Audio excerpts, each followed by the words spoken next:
नमस्कार दोस्तों, स्वागत है आप सभी का आपके अपने YouTube चैनल नेहा सिंह शास्त्री में। आज हम बाल विकास एवं अधिगम के सभी प्रमुख सिद्धांत एक ही वीडियो में कवर करेंगे। जितने भी मुख्य सिद्धांत हैं, ठीक है, उसमें क्या-क्या है, उन सब की मेन पहचान प्लस उनसे बनने वाले जितने भी क्वेश्चंस हैं, वो सारे आपको एक ही वीडियो में मिलेंगे। तो ओवरऑल बाल विकास के मोस्ट इंपोर्टेंट क्वेश्चन आपको इस वीडियो में मिल जाएंगे यूपी टेट सीटेट 2026 के लिए। चलिए शुरुआत करते हैं। सबसे पहले हम क्वेश्चन ना देख के पहले हम देखेंगे इसके सारे सिद्धांत को, ठीक है। उसके बाद में इनसे किस तरीके से क्वेश्चन बनने वाले हैं वो हम देखेंगे। सबसे पहले पहला सिद्धांत है शास्त्रीय अनुबंधन सिद्धांत। तो ये किसने दिया था? ये पावलोव का सिद्धांत है, ठीक है। किस पर आधारित है? तो ये सीखना, उत्तेजना और प्रतिक्रिया इस पर आधारित है, ठीक है, स्टिमुलस रेस्पॉन्स पर। जैसे घंटी बजते ही कुत्ते का लार टपकना, ये पावलोव का प्रयोग था, ठीक। दूसरा है प्रयास और भूल का सिद्धांत। तो ये किसने दिया था? ये थॉर्नडाइक ने दिया था। आपको इस तरीके से ये सारे सिद्धांत भी याद रखने हैं, ठीक है। जैसे प्रयास और भूल में क्या है? बच्चा कई बार प्रयास करता है, गलतियों से सीखता है। इनके 3 थे, ठीक है, प्रभाव, अभ्यास और तत्परता का नियम। ये थॉर्नडाइक के नियम है, ये आप याद रखिएगा, ठीक है।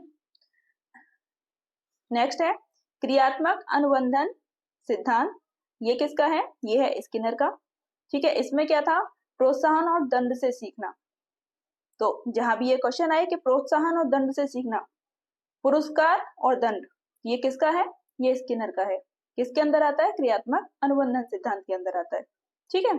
सकारात्मक व नकारात्मक प्रोत्साहन की भूमिका, ये दोनों ही हमारे साथ चलते हैं। जब भी हम काम करते हैं तो अच्छा काम किया तो प्रोत्साहन मिलता है, अवार्ड मिलता है, और गलती करते हैं तो दंड भी मिलता है, ठीक है। नेक्स्ट है चौथा संज्ञानात्मक विकास का सिद्धांत। ये किसके था? ये था पियाजे का, ठीक है। इस विकास की 4 अवस्थाएं थी, संवेदी गतिज, पूर्व संक्रियात्मक, ठोस संक्रियात्मक और औपचारिक संक्रियात्मक। तो ये सारी अवस्थाएं पियाजे की हैं संज्ञानात्मक विकास में, ये आप याद रखिएगा। नेक्स्ट है सामाजिक सांस्कृतिक सिद्धांत। ये किसने दिया था? ये वाइगोत्स्की का था। भाषा और समाज का योगदान। देखिए ये क्वेश्चन बहुत ज्यादा आता है, जेडपीडी निकटस्थ विकास क्षेत्र, ठीक है। ये किसका था? ये भी वाइगोत्स्की का था। नेक्स्ट है 6 नंबर नैतिक विकास सिद्धांत, मोरल डेवलपमेंट। ये किसका था? कोलबर्ग का, जिसमें क्या था? पूर्व परंपरागत, परंपरागत और उत्तर परंपरागत स्तर। तो नैतिक विकास के स्तर हैं 3 जो कि कोलबर्ग ने दिए हैं। नेक्स्ट है मनोसामाजिक विकास। ये किसका है? ये है एरिक्सन का। जीवन को 8 चरणों में बांटा है इन्होंने, ठीक है। हर चरण में एक मनोसंकट, क्राइसिस, और उसका समाधान दिया है, ठीक है। तो आपको बस इतना याद रखना है कि मनोसामाजिक विकास सिद्धांत किसका है? एरिक्सन का। नेक्स्ट है परिपक्वता सिद्धांत। ये किसका है? ये है गेसल का। विकास आनुवंशिकता पर आधारित होती है, ये गेसल ने कहा है, ठीक है। वातावरण सहायक भूमिका निभाता है। तो ये आपको मेन पॉइंट है, इन्हीं पर क्वेश्चन बनेंगे सारे। अभी हम क्वेश्चंस भी देखेंगे, तो ये आपको इस तरीके से याद रखने हैं जिससे कि आपको क्वेश्चन अगर घुमाकर भी दे दिया जाए तो आप उसे इजिली पहचान पाए और सही ऑब्जेक्टिव लगा पाए, ठीक है। आवश्यकताओं का सिद्धांत, तो ये किसका है? ये है मैस्लो का। शारीरिक सुरक्षा, प्रेम, सम्मान और आत्म साक्षात्कार, ये किसका है? ये सब आवश्यकताओं के सिद्धांत है। मतलब ये आवश्यकता पड़ने पर इंसान के साथ ये चीजें की जाती हैं, तो ये मैस्लो की है, ठीक है। खोज द्वारा अधिगम, डिस्कवरी लर्निंग, ये दी थी ब्रूनर ने। बच्चा खुद खोज करके सीखता है, ठीक है। जैसे आपको पता है आवश्यकता आविष्कार की जननी है, तो जब जरूरत होती है तो इंसान कैसे भी कुछ भी खोज लेता है। तो यहाँ बच्चा, इनके अनुसार, ब्रूनर के अनुसार, बच्चा खुद खोज करके सीखता है, शिक्षक मार्गदर्शक की भूमिका निभाता है, ठीक है। ये दोनों पॉइंट इनके हैं, ये आपको याद रखना है। खोज का नियम किसका है? ये भी याद रखना है, ब्रूनर का। नेक्स्ट है अनुकरण द्वारा अधिगम। अनुकरण मतलब देख के करना, ये है बेंडूरा का। बच्चे दूसरों को देखकर और नकल करके सीखते हैं, ठीक है। जैसे हम कर रहे हैं वैसे ही बच्चा हमारा डिट्टो कॉपी करता है, उसे बोलते हैं अनुकरण करना। मॉडलिंग की अवधारणा भी वेंडुरा की है, तो ये दोनों आप याद रखेंगे। एक तो अनुकरण का नियम, ये किसका है? वेंडुरा का। दूसरा मॉडलिंग का अवधारणा किसने दी है, वो भी वेंडोरा ने दी है। गेस्टाल्ट सिद्धांत, तो गेस्टाल्ट थ्योरी है कोहलर की, अभी हमने पढ़ा था ऊपर कोहलर को, ठीक है। इनसाइट लर्निंग, अंतर्दृष्टि द्वारा सीखना, ये भी कोहलर का है। समस्या का समाधान, अचानक, आहा अनुभव, इनसाइट लर्निंग को हिंदी में आहा अनुभव भी बोलते हैं। तो ये आप दोनों पॉइंट याद रखिएगा, आपको ये किसी भी तरीके से मिल सकता है, ठीक है। अभी हम क्वेश्चंस में देखेंगे इस तरीके के क्वेश्चन। नेक्स्ट है बहुबौद्धिकता का सिद्धांत। ये सिद्धांत आप बहुत अच्छे से याद कर लीजिएगा क्योंकि इनसे आपको क्वेश्चन मिलने ही मिलने हैं डेफिनेटली। बहुबौद्धिकता का सिद्धांत दिया है हार्वर्ड गार्डन ने, ठीक है। 8 प्रकार की बुद्धि बताई है इन्होंने, भाषाई, तार्किक, गणितीय, संगीतीय, शारीरिक गति, पारस्परिक, आत्मबोध, प्राकृतिक और आध्यात्मिक, ठीक है। तो ये 8 प्रकार की जो बुद्धि बताई है वो किसने बताई है, बहुबौद्धिकता के सिद्धांत में हार्वर्ड गार्डनर ने, ये आप याद रखेंगे। नेक्स्ट है संज्ञानात्मक अधिगम सिद्धांत। तो संज्ञानात्मक अधिगम सिद्धांत टॉलमैन का है, ये आप याद रखिएगा, ठीक है। ऐसा नहीं है बहुत ज्यादा टफ है, आप इन्हें 3 से 4 बार रिवाइज करेंगे बैक टू बैक, आपको ये याद हो जाएंगे, ठीक है। बच्चा मानसिक मानचित्र बनाकर सीखता है। अधिगम केवल एसआर नहीं बल्कि सोच पर आधारित है। देखिए एसआर थ्योरी है ये, इसमें कई सारे लोग हैं, बल्कि उन्हें मतलब वो तो आपको याद रखना ही है, साथ ही आपको ये भी याद रखना है कि इन्होंने बोला है अधिगम केवल एसआर थ्योरी पर ही आधारित नहीं है, उसके बाद भी है। तो आपको एसआर का नाम सुनते ही जो एसआर से जुड़े हुए मनोवैज्ञानिक होंगे आपको उनका नाम याद आ जाएगा, बट आपको ये याद रखना है कि ये बोला है टॉलमैन ने, ठीक है। क्वेश्चन ऐसे ही घूम जाते हैं जहां हम सब कुछ सही पता होने के बावजूद भी गलत लगा देते हैं। प्रेरणा का सिद्धांत, प्रेरणा 2 प्रकार की होती है, आंतरिक प्रेरणा, दूसरी बाह्य प्रेरणा, ठीक है। आंतरिक प्रेरणा बच्चा अपने आनंद से सीखता है, जिज्ञासा के साथ सीखता है। बाह्य प्रेरणा पुरस्कार, अंक, प्रशंसा, इन सब से सीखता है। मतलब बच्चा थोड़ा अच्छा कर रहा है, उसे प्रशंसा मिल गई, वो और अच्छा कर पा रहा है, तो वो बाह्य प्रेरणा है। आंतरिक प्रेरणा होती है जहाँ बच्चे को खुद इंटरनली फील होता है कि नहीं मुझे ये करना, और वो उससे सीख जाता है, ये होती है। तो ठीक है, प्रेरणा 2 प्रकार की है, ये आप याद रखें। अधिगम की स्थानांतरण सिद्धांत, ट्रांसफर ऑफ लर्निंग, तो ये सकारात्मक स्थानांतरण, नकारात्मक स्थानांतरण और शून्य स्थानांतरण 3 प्रकार का होता है। पहले का यानी सकारात्मक स्थानांतरण का ज्ञान नए अधिगम में सहायक होता है।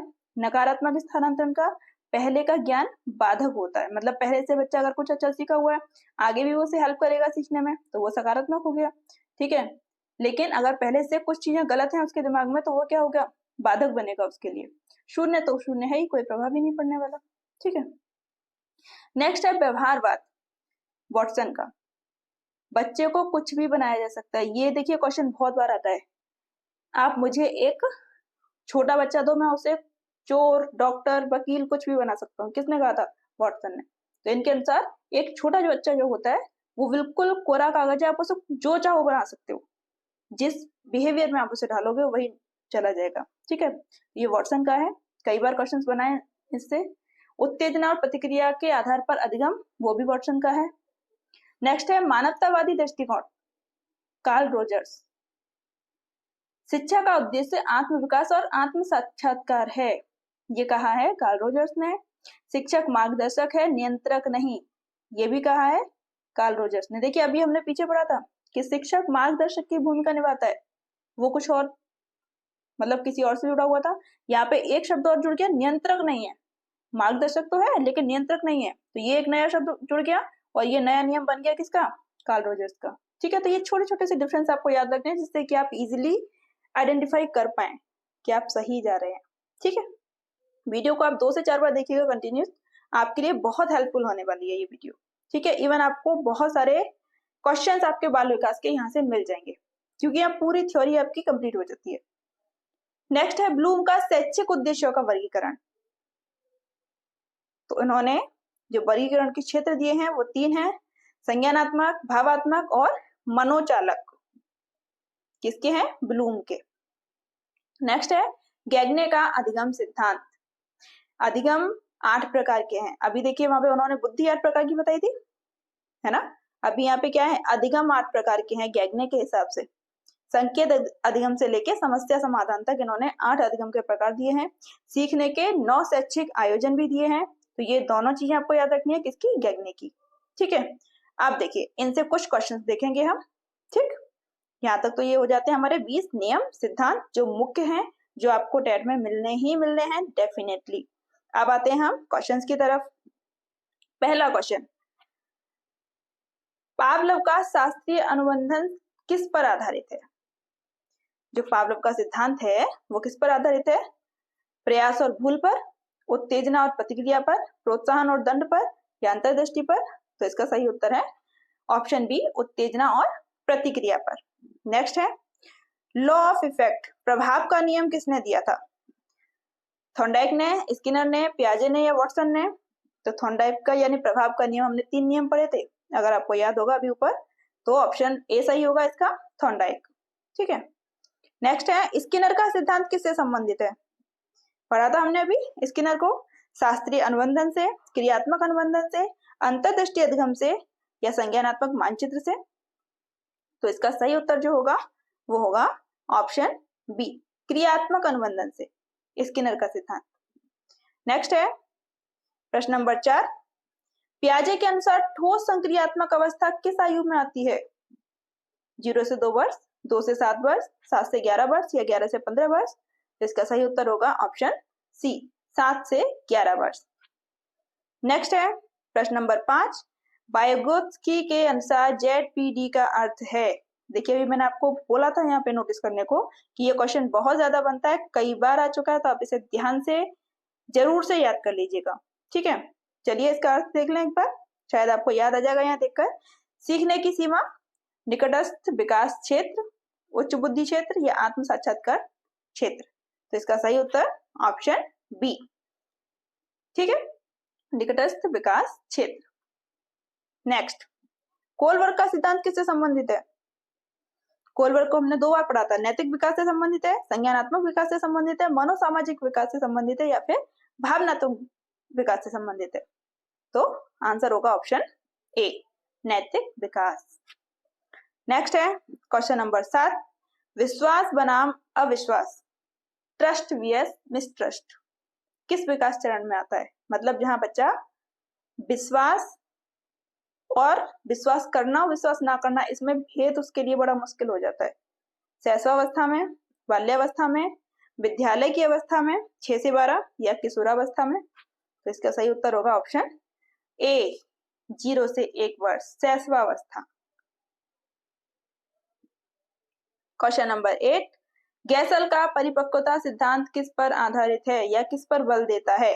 अभ्यास पर, वातावरण पर, आनुवंशिकता पर, या फिर समाज पर? तो इसका सही उत्तर होगा ऑप्शन सी, आनुवंशिकता पर, गैसल का सिद्धांत। नेक्स्ट, मैस्लो की आवश्यकताओं की उच्चतम अवस्था कौन सी है? सुरक्षा, प्रेम व संबंध, आत्म साक्षात्कार, या फिर सम्मान? तो इसका सही उत्तर होगा ऑप्शन सी, आत्म साक्षात्कार। Question number 10, learning by doing किससे संबंधित है? ब्रूनर से, बेंडुरा से, पावलोव से, या फिर गैसल से? तो इसका सही उत्तर होगा ऑप्शन ए, ब्रूनर। प्रश्न नंबर 11, बेंडुरा का सिद्धांत किससे संबंधित है? अवलोकन और अनुकरण से, अंतर्दृष्टि अधिगम से, परिपक्वता से, या फिर आवश्यकता है? किससे संबंधित है बेंडुरा का? हमने पढ़ा था अभी, सही आंसर होगा ए, अवलोकन और अनुकरण से। अनुकरण यानी देखकर सीखना, कॉपी करना, ये बेंडुरा का सिद्धांत है। नेक्स्ट, आहा अनुभव, इंसाइट किसने बताया? पढ़ा हमने अभी, पियाजे ने, कोहलर ने, स्किनर ने, या थॉर्नडाइक ने? सही आंसर होगा ऑप्शन ए, कोहलर। बहुबौद्धिकता का सिद्धांत किसने दिया था? वाटसन, गार्डनर, एरिक्सन, या टॉलमैन? सही उत्तर क्या होगा? Option B, Gardner. Next, Tolman का संज्ञानात्मक अधिगम किससे संबंधित है? मानसिक मानचित्र यानी cognitive map, reinforcement, trial and error, या मॉडलिंग? संज्ञानात्मक विकास टॉलमैन का किससे संबंधित होगा? मानसिक मानचित्र, cognitive map. Question number 15, Bloom के वर्गीकरण में कौन सा क्षेत्र नहीं है? संज्ञानात्मक, भावात्मक, मनोचालक, या नैतिक? आई होप आप समझ गए होंगे। आंसर होगा डी, नैतिक विकास का सिद्धांत ब्लूम के वर्गीकरण में नहीं आता है। अब देखिए ये हो गया क्वेश्चन 15। इसके बाद हम मोस्ट इंपोर्टेंट क्वेश्चन जिनमें से आपको आप देखिएगा पिछले जो यूपी टेट के क्वेश्चन आए हुए हैं उनसे निकाले गए मेन क्वेश्चन हैं, ठीक है, बाल विकास के। तो ये टॉप 50 क्वेश्चन है जो आपको बहुत हेल्प करेंगे। ये क्वेश्चन हम एक साथ देखेंगे, ठीक है। प्रयास कीजिएगा अपने आप से इन्हें लगाने के, और आपको पूरा पेपर लगभग यहाँ से समझ में आ जाएगा अगर आप उसे अच्छे से 2 से 3 बार पढ़ते हैं या याद करते हैं तो, ठीक है। प्रश्न नंबर 1, पावलव का प्रयोग किस पशु पर किया गया था? पावलव ने प्रयोग किया था कुत्ते पर। ऑप्शन बी इसका सही उत्तर होगा, ठीक है। प्रश्न नंबर 2, शास्त्रीय अनुबंधन सिद्धांत किसने दिया था? स्किनर, थॉर्नडाइक, पावलव या कोहलर? सही उत्तर होगा ऑप्शन सी पावलव। प्रश्न नंबर 3, लॉ ऑफ इफेक्ट किस सिद्धांत से संबंधित है? ये सारे सिद्धांत देखिए वही आ रहे हैं जो भी हमने ऊपर पढ़े थे, ठीक है। इन सिद्धांतों को आप बार बार रिपीट कीजिएगा, बार बार याद कीजिएगा, जिससे कि आपका कोई भी क्वेश्चन छूटे ना। लॉ ऑफ इफेक्ट किस सिद्धांत से संबंधित है? प्रयास और भूल से, क्रियात्मक अनुबंधन से, शास्त्रीय अनुबंधन से या अंतर्दृष्टि से? सही उत्तर होगा ऑप्शन ए प्रयास और भूल से। क्वेश्चन नंबर 4, स्किनर का प्रयोग किस उपकरण से संबंधित है? यानी किस उपकरण से किया गया? मेज box, Skinner box, tower of Hanoi या फिर पजल बॉक्स? सही उत्तर होगा ऑप्शन बी स्किनर बॉक्स। प्रश्न नंबर 5, पियाजे की पूर्व संक्रियात्मक अवस्था की आयु है 0 से 2 वर्ष, 2 से 7 वर्ष, 7 से 11 वर्ष या 11 से 15 वर्ष? तो इसका सही उत्तर होगा ऑप्शन बी 2 से 7 वर्ष। पूर्व संक्रियात्मक अवस्था, ये अवस्था आप याद रखिएगा इसकी। प्रश्न नंबर 6, ठोस संक्रियात्मक अवस्था में बच्चा सीखता है प्रतीकात्मक सोच, अमूर्त तर्क, ठोस वस्तुओं पर तर्क या फिर भाषाधिगम? सही उत्तर होगा ऑप्शन सी ठोस वस्तुओं पर तर्क, ठीक है। ठोस संक्रियात्मक अवस्था होती है उसकी 0 से 1। नेक्स्ट है वाइगोत्स्की का ZPD किसे दर्शाता है?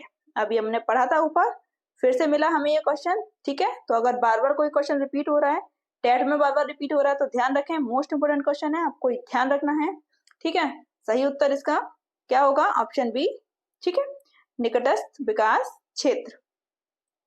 क्वेश्चन नंबर 8, स्कैफोल्डिंग शब्द किस सिद्धांत से संबंधित है? पियाजे, वाइगोत्स्की, स्किनर या फिर एरिक्सन? तो सही उत्तर होगा ऑप्शन बी वाइगोत्स्की। नेक्स्ट है क्वेश्चन नंबर 9, कोलबर्ग का सिद्धांत किससे संबंधित है? सामाजिक विकास से, नैतिक विकास से, भावात्मक विकास से या संज्ञानात्मक विकास से? सही उत्तर होगा ऑप्शन बी नैतिक विकास से। नेक्स्ट है क्वेश्चन नंबर 10, नैतिक विकास का उच्चतम स्तर है आज्ञा पालन करना, समाज की अपेक्षा करना, न्याय व नैतिक मूल्य या फिर पुरस्कार और दंड? तो इसका सही उत्तर होगा ऑप्शन सी न्याय व नैतिक मूल्य। नैतिक विकास की उच्चतम स्तर है इसका, ठीक है।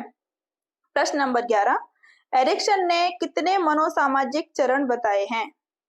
6, 8, 4 या 10? सही उत्तर होगा ऑप्शन बी 8।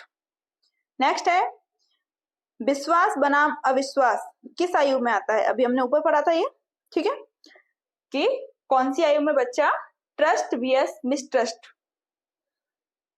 तो 0 से 1, 2 से 7, 7 से 11 या 12 से 18? सही उत्तर क्या होगा? 0 से 1, शैशवावस्था में। नेक्स्ट है गैसल का सिद्धांत किस पर जोर देता है? अभ्यास पर, परिपक्वता पर, समाज पर या प्रोत्साहन पर? सही उत्तर होगा ऑप्शन बी परिपक्वता पर। नेक्स्ट है प्रश्न नंबर 14, मैस्लो की आवश्यकताओं की पहली सीढ़ी है प्रेम व संबंध, सम्मान, शारीरिक आवश्यकताएं या आत्म साक्षात्कार? सही उत्तर होगा ऑप्शन सी शारीरिक आवश्यकताएं। प्रश्न नंबर 15, आत्म साक्षात्कार किसने बताया? पियाजे ने, मैस्लो ने, एरिक्सन ने या स्किनर ने? सही उत्तर होगा ऑप्शन बी मैस्लो। प्रश्न नंबर 16, डिस्कवरी लर्निंग किसका सिद्धांत है? ब्रूनर का, स्किनर का, थॉर्नडाइक का या कोहलर का? सही उत्तर होगा ऑप्शन ए ब्रूनर। प्रश्न नंबर 17, बेडूरा का अधिगम सिद्धांत किससे संबंधित है? अंतर्दृष्टि से, अनुकरण से, परिपक्वता से या प्रोत्साहन से? सही उत्तर होगा ऑप्शन बी, अनुकरण। नेक्स्ट है प्रश्न नंबर 18, मॉडलिंग किसने दिया? यानी मॉडलिंग का जो सिद्धांत है या नियम है वो किसने दिया था? वाटसन ने, बेंडोरा ने, स्किनर ने या थॉर्नडाइक ने? तो इसका सही उत्तर होगा ऑप्शन बी, बेंडोरा। नेक्स्ट है प्रश्न नंबर 19, आहा अनुभव, इनसाइट, रिपीट रिपीट है ना, अगेन एंड अगेन। तो आप इन क्वेश्चंस को बड़ा ध्यान से पढ़िएगा। जो क्वेश्चंस बार बार रिपीट हो रहे हैं इसका मतलब क्या है? ये सारे क्वेश्चंस पहले आ चुके हैं और कई बार रिपीट हो चुके हैं। ठीक है, तो ये क्वेश्चन जो मोस्ट इंपोर्टेंट क्वेश्चन हो जाते हैं वो आपको जरूर से ध्यान रखना है कि आपको मिले तो आप 1 सेकंड में कर दें उस पर टिक। आहा अनुभव किसका विचार है? कोहलर का, पियाजे का, थॉर्नडाइक का या स्किनर का? सही उत्तर होगा ऑप्शन ए, कोहलर। नेक्स्ट है प्रश्न नंबर 20, गेस्टाल्ट का मुख्य कथन क्या है? अभ्यास से पूर्णता, पूरा भागों से बड़ा होता है, दंड से अनुशासन, भाषा से सीखना? सही उत्तर होगा ऑप्शन बी, पूरा भागों से बड़ा होता है। याद रखिएगा ये सेंटेंस आप। ठीक है, चलिए नेक्स्ट है क्वेश्चन नंबर 21, बहुबौद्धिकता का सिद्धांत किसने दिया था? गार्डनर ने, पियाजे ने, एरिक्सन ने या टॉलमैन ने? सही उत्तर होगा ऑप्शन ए, गार्डनर। नेक्स्ट है प्रश्न नंबर 22, गार्डनर की कितनी प्रकार की बुद्धि मानी जाती है? अभी हमने पढ़ी थी ऊपर बुद्धि के प्रकार, 5, 6, 8, 10। सही उत्तर क्या होगा? Option C, 8। प्रश्न नंबर 23, कॉग्निटिव मैप किसने दिया? स्किनर ने, पियाजे ने, टॉलमैन ने या फिर कोहलर ने? सही उत्तर क्या होगा? ऑप्शन सी, टॉलमैन। नेक्स्ट है प्रश्न number 24, learning is a purposeful activity किसका कथन है? पावलव, थॉर्नडाइक, टॉलमैन या स्किनर? सही उत्तर होगा ऑप्शन सी, टॉलमैन। ये सेंटेंसेस याद रखिएगा प्लीज, ये आपको बड़ी हेल्प करने वाले हैं। ठीक है, एज इट क्वेश्चन मिल जाएंगे आपको पेपर में। प्रश्न नंबर 25, सकारात्मक स्थानांतरण का उदाहरण है हिंदी सीखकर उर्दू सीखना आसान होना, हिंदी सीखकर अंग्रेजी कठिन लगना, हिंदी सीखकर गणित प्रभावित ना होना या फिर उपरोक्त सभी। सकारात्मक स्थानांतरण मतलब हम एक चीज पहले से सीखे हुए हैं तो हमें दूसरी चीज सीखने में बड़ा हेल्प करेगा। वो कहाँ प्रभावी होगा? ये उत्तर है ऑप्शन ए, हिंदी सीखकर उर्दू सीखना आसान होगा। चलिए प्रश्न नंबर 26, वाटसन किस विचारधारा से संबंधित हैं? मानवता, व्यवहारवाद, गेस्टाल्ट या मनोविश्लेषण? सही उत्तर होगा ऑप्शन बी, व्यवहारवाद। प्रश्न नंबर 27, बच्चे को कुछ भी बनाया जा सकता है, ये कथन किसका है? देखिए इस पे मैंने एग्जांपल भी दिया था आपको, है ना, कि आप मुझे एक छोटा बच्चा दो, मैं उसे चोर, वकील, डॉक्टर कुछ भी बना सकता हूँ। किसने कहा था? स्किनर ने, वाटसन ने, थॉर्नडाइक ने या बेंडोरा ने? सही उत्तर होगा option B, Watson. Question number 28, Carl Rogers किस दृष्टिकोण से जुड़े हैं? व्यवहारवादी, मानवतावादी, जैविक या गेस्टाल्ट? सही उत्तर होगा ऑप्शन बी, मानवतावादी। नेक्स्ट है, कार्ल रोजर्स शिक्षा का उद्देश्य मानते हैं अंक प्राप्त करना, आत्म साक्षात्कार, प्रतियोगिता या फिर पुरस्कार? सही उत्तर होगा ऑप्शन बी, आत्म साक्षात्कार। नेक्स्ट, ब्लूम के वर्गीकरण में कितने क्षेत्र हैं? 2, 3, 4 या 5? सही उत्तर होगा ऑप्शन बी, 3। नेक्स्ट है, ब्लूम का कौन सा क्षेत्र संज्ञान से जुड़ा है? कॉग्निटिव, अफेक्टिव, साइकोमोटर या सोशल? सही उत्तर होगा ऑप्शन ए, कॉग्निटिव। नेक्स्ट है, भावनात्मक क्षेत्र किससे संबंधित है? कौशल से, भाव मूल्य दृष्टिकोण से, ज्ञान से या समस्या समाधान से? सही उत्तर होगा ऑप्शन बी, भाव मूल्य और दृष्टिकोण से। ठीक है, भावनात्मक क्षेत्र। नेक्स्ट है प्रश्न नंबर 33, मनोचालक क्षेत्र किससे संबंधित है? हमने पढ़ा था अभी ऊपर, सोच से, व्यवहार से, शारीरिक कौशल से, दृष्टिकोण से? सही उत्तर होगा ऑप्शन सी, शारीरिक कौशल। नेक्स्ट है प्रश्न नंबर 34, गैगने ने अधिगम के कितने प्रकार बताए थे? देखिए हमने 20वें नंबर पे पढ़ा था गैगने को, कितने प्रकार बताए गैगने ने? 6, 8, 10, 12? सही उत्तर होगा ऑप्शन बी, 8। गैगने के अनुसार उच्चतम अधिगम क्या है? Signal learning, chain learning, problem solving या फिर कॉन्सेप्ट लर्निंग? सही उत्तर होगा option C, problem solving. Next है समस्या समाधान, ठीक है, ये याद रखिएगा। प्रश्न नंबर 36, प्रेरणा कितने प्रकार की मानी जाती है? 1, 2, 3, 4। तो ऑप्शन बी, 2 प्रकार की। कौन सी? आंतरिक प्रेरणा और बाह्य प्रेरणा, ठीक है, पढ़ी थी हमने प्रॉपर, याद रखिएगा। हाँ जी, तो प्रश्न नंबर 37, आंतरिक प्रेरणा का उदाहरण क्या है? पुरस्कार पाने के लिए पढ़ाई करना, अच्छे अंक पाने के लिए पढ़ाई करना, ज्ञान के आनंद के लिए पढ़ाई करना या प्रशंसा के लिए पढ़ाई करना? बिल्कुल आंसर होगा ऑप्शन सी, ज्ञान के आनंद के लिए, क्योंकि इंटरनली होता है भाई। आपको अंदर से इच्छा होती है कुछ करने की, अंदर से आपको आनंद आता है किसी काम को करने में, वो होता है आपकी आंतरिक प्रेरणा। मतलब ही नहीं बाहर के पुरस्कार से, लेकिन बाहर जब कोई काम किया, पुरस्कार मिल गया, उसके लिए पुरस्कार के लिए आप फिर से काम कर रहे हैं, वो होती है बाह्य प्रेरणा, ठीक है, याद रखिएगा। प्रश्न नंबर 38, बाह्य प्रेरणा का उदाहरण? आत्मसंतोष, ज्ञान की जिज्ञासा, पुरस्कार के लिए पढ़ाई या समस्या समाधान का आनंद? ऑप्शन सी, पुरस्कार के लिए पढ़ाई, ठीक है, वो बाह्य प्रेरणा है। प्रश्न नंबर 39, अधिगम का शून्य स्थानांतरण तब होता है जब पहले का ज्ञान सहायक हो, पहले का ज्ञान बाधक हो, पहले का ज्ञान कोई प्रभाव न डाले या पहले का ज्ञान बहुत मदद करे। तो शून्य का मतलब शून्य, जब कुछ मदद मिली नहीं रही पहले से, तभी तो हमारा शून्य है। तो पहले का ज्ञान कोई प्रभाव न डाले, ऑप्शन सी इसका आंसर होगा। प्रश्न नंबर 40, लर्निंग बाय डूइंग का संबंध किससे है? रिपीट हुआ ये क्वेश्चन, ठीक है, याद रखिएगा। लर्निंग बाय डूइंग का संबंध है पियाजे से, ब्रूनर से, बेंडुरा से या एरिक्सन से? सही उत्तर होगा ऑप्शन बी, ब्रूनर। नेक्स्ट, प्रश्न नंबर 41, कंडीशन रिफ्लेक्स शब्द किससे संबंधित है? पियाजे से, पावलव से, स्किनर से या थॉर्नडाइक से? सही उत्तर होगा ऑप्शन बी, पावलव। नेक्स्ट है, पजल बॉक्स का प्रयोग किसने किया था? पजल बॉक्स याद रखिएगा, थॉर्नडाइक, स्किनर, वॉटसन या फिर कोहलर?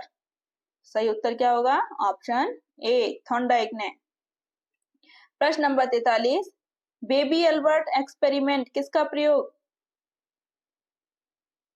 किसका है ये प्रयोग? स्किनर का, पावलव का, वॉटसन का या थॉर्नडाइक का? सही उत्तर होगा ऑप्शन सी, वॉटसन, ठीक है, बेबी अल्बर्ट एक्सपेरिमेंट, याद रखना नाम।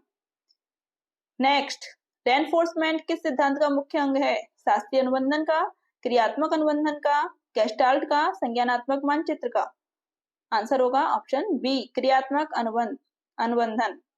नेक्स्ट, इनसाइट लर्निंग अचानक होता है किस प्रकार के अनुभव से? आहा अनुभव, पुरस्कार, अनुकरण या अभ्यास? बिल्कुल आंसर समझ गए होंगे आप, ऑप्शन ए इसका सही होगा, आहा अनुभव, ठीक है, अचानक से होने वाला।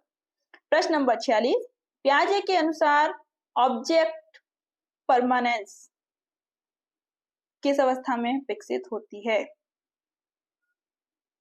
पूर्व संक्रियात्मक, संवेदी गतिज, ठोस संक्रियात्मक या औपचारिक संक्रियात्मक? ऑप्शन बी इसका सही उत्तर होगा, संवेदी गतिज। नेक्स्ट, प्रश्न नंबर 47, भाषा विकास किस सिद्धांतकार ने प्रमुख माना? वाइगोत्स्की, थॉर्नडाइक, स्किनर या पावलव? आंसर ए इसका सही होगा, वाइगोत्स्की। नेक्स्ट है, कौन सा सिद्धांत एसआर थ्योरी कहलाता है? मतलब कौन कौन ऐड है इसमें? थॉर्नडाइक, पियाजे, एरिक्सन, मैस्लो? तो ऑप्शन ए, थॉर्नडाइक का सिद्धांत है एसआर थ्योरी, ध्यान रखिएगा, एसआर थ्योरी हमने ऊपर पढ़ी थी, थॉर्नडाइक की है। प्रश्न नंबर 49, किसने कहा कि शिक्षा को चाइल्ड सेंटर्ड होना चाहिए? ऑप्शन डी, पियाजे, ब्रूनर, वाइगोत्स्की, सभी ने कहा है कि बच्चे के अनुसार शिक्षा होनी चाहिए, उसमें बच्चा केंद्र होना चाहिए। एंड नेक्स्ट और लास्ट क्वेश्चन है जो आपके लिए बहुत इंपॉर्टेंट है, यूपीटेट सीटेट में सबसे अधिक पूछे जाने वाले सिद्धांतकार कौन है? तो ये सारे के सारे पूछे जाने वाले हैं, हम सारे पढ़ चुके हैं, ध्यान रखिएगा, ठीक है, और वीडियो को 2 से 3 बार रिपीट करके जरूर देखना, क्योंकि ये वीडियो आपके सारे क्वेश्चंस के लिए परफेक्ट है, आपको सारे क्वेश्चंस मिल जाएंगे यहाँ से, ठीक है। सबसे पहले आपको अच्छे से सिद्धांत पढ़ने हैं, उसके बाद सारे क्वेश्चंस खुद से लगाने हैं, उसके बाद देखना है कि हम कितने सही कर पा रहे हैं, ठीक है। तो आई होप आपके लिए बहुत बहुत बहुत ज्यादा हेल्पफुल रही है वीडियो, ठीक है, आपके पेपर के लिए बहुत हेल्पफुल रहे, आप अच्छे से अपना काम कर पाए। चलिए मिलते हैं नेक्स्ट वीडियो में, नमस्कार।